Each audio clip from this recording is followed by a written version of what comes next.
Bueno, continuamos acá en Vladimir Laguna con Ramón Guillermo Aveledo.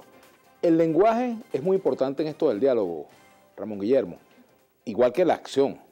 Tú te comprometes, ¿verdad? Y lo primero que debes tratar de encontrar es una forma de comunicarte con terminología que guste a ambos, es decir, un lenguaje en el cual ambos actores se sientan cómodos, ¿no? Ambos bloques, ¿no? Que no sea conflictiva en sí misma, porque hay tantas diferencias de óptica y hay diferencias muy serias entre los puntos de vista de un lado y de otro, sí, que agravarlos, irritarlos con un lenguaje agresivo, pues lo que hace es empeorar las cosas. Pero además en la política y en la política democrática y en la comunicación, yo no tengo por qué explicarlo, aquí todo el mundo lo sabe. Es decir, el lenguaje es acción también, porque a veces una palabra es en sí mismo o en sí misma un acto de impacto político y puede tener efectos positivos o efectos indeseables. Por supuesto. Ahora, fíjate, aquí, por ejemplo, quienes consideran que la oposición dialoga y es un acto de conciliación, es un acto de entrega, es un acto de traición incluso. Sí. Vemos factores dentro de la MUD contrarios al diálogo, pero también en el propio gobierno vemos factores que no solamente actúan contra el diálogo, sino que lo hacen públicamente, que no les gusta el diálogo. Ahora, dentro de la MUD ha habido desacuerdos con relación al diálogo. Desacuerdos que dentro de la mesa deben conciliar, por cierto, y deben encontrar la forma de sintetizarlos, porque no son desacuerdos fundamentales, no son desacuerdos radicales. Se habla de la oportunidad o se habla de pedir al gobierno unas condiciones, pero no encuentro en el seno de la MUD una oposición a dialogar por dialogar. Es decir, los partidos que con toda respetabilidad y con todo derecho han expresado un punto de vista distinto, que yo no comparto, pero que tienen derecho a expresarlo, no están opuestos al diálogo en sí, no consideran eso una rendición. Entonces, así que yo no creo que sean insuperables esas divergencias, y creo que a los fines de adelantar la búsqueda de sus objetivos, más les convendría una posición más compacta a la MUD y respaldar el diálogo. Pero claro, de nuevo, el diálogo, para que pueda el diálogo sobrevivir y dar los frutos que Venezuela espera, tiene que dar frutos. Esos son resultados, que se le vea el queso a la tostada, para decirlo del modo más técnico, no es petulancia hablar con ese lenguaje técnico, pero es que hay que verle el queso a la tostada. Aunque comience a veces un quesito telita, aunque sea, ¿verdad? Un paisa, aunque sea, ¿verdad? Aunque sea de dieta, aunque sea de baja caloría. De baja caloría. Y no quiero entrar demasiado en el tema, dada la hora en la cual tanto tú como yo ya estamos pensando en ese asunto. Sí, eso es correcto. Y mucha de la gente que está con nosotros viendo, por eso puede estar comiendo en ese asunto, así nosotros no podemos. Ahora fíjate, Ramón Guillermo, en el documento que nació de esas primeras reuniones, el documento conjunto, se habla de sabotaje económico, ¿verdad? Cosa que fue muy criticada, pero resulta que en días recientes vimos lo que ha pasado con los puntos de venta. El gobierno ha denunciado una conspiración en ese sentido y hay detenidos del consorcio Credicar, producto de acciones pues del SEBIN. Me gustaría una opinión tuya al respecto. ¿Eso es parte de sabotaje económico?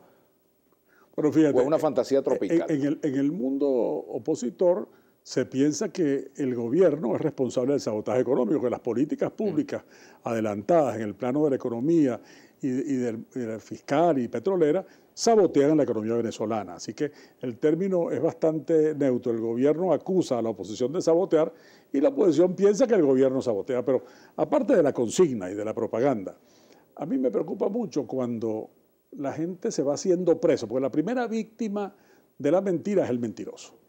Y entonces con las mentiras de la propaganda, entonces los propios voceros del gobierno se sienten atrapados por ella.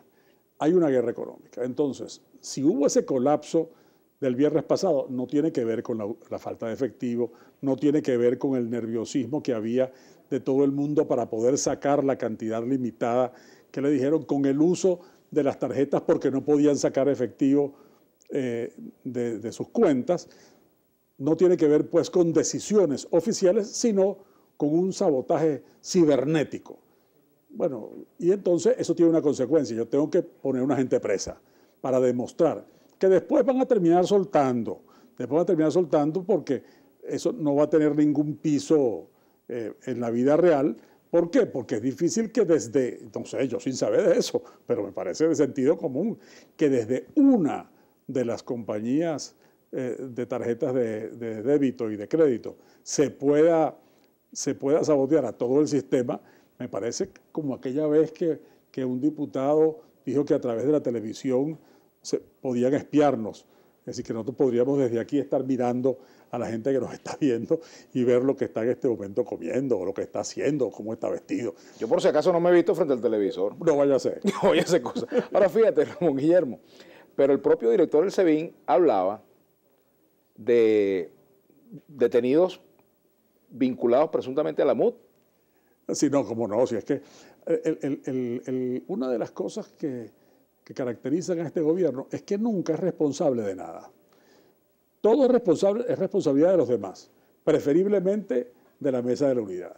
Es decir, si en este país hay delincuencia, no es por culpa de políticas públicas que han fracasado o por culpa de la impunidad, sino por culpa de otros, por culpa de la oposición.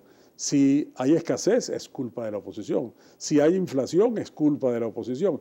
El gobierno siempre busca, como los adolescentes o como los niños consentidos, en Barquisimeto dirían los toñecos, que echarle la culpa a otro. Nunca es culpa de ellos. Bueno, uno se convierte en adulto cuando empieza a asumir su responsabilidad. Eso es característico. Uno se da cuenta que ha dejado la adolescencia y se convierte en adulto porque, oye, sabe que una cosa es culpa de uno o es su responsabilidad. Aquí dice algo que tiene que ver con eso, René Izarra dice, el régimen está como el estudiante irresponsable, varias fechas para la entrega de tareas y aún no cumple.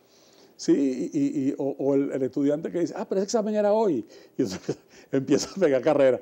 Lo peor es que lo que el gobierno dice, fíjate tú, no solo es como el estudiante, sino que además entonces impugna los exámenes, impugna la pregunta. Es culpa del profesor, es culpa del sistema educativo, es culpa, bueno, de Montessori y de los teóricos de la educación. Y nunca es culpa de él mismo, nunca es su responsabilidad. Tenemos que hacer una pausa. Por cierto, ya que lo nombra Ramón Guillermo, y tú estás incluido, hoy es el Día del Profesor Universitario, y quiero felicitar a todos los profesores universitarios, porque sé lo difícil que es la docencia universitaria en estos tiempos, pero además hay que reconocer el esfuerzo que hacen los profesores universitarios para formar a las generaciones que van a asumir digamos, el manejo del país en el futuro. Así que bueno, nuestras felicitaciones a todos los profesores universitarios y particularmente a los de mi querida Universidad Central de Venezuela. Nuestra querida UCB. Vamos a la pausa, ya venimos. Nuestra etiqueta, Nueva Imagen a la 1.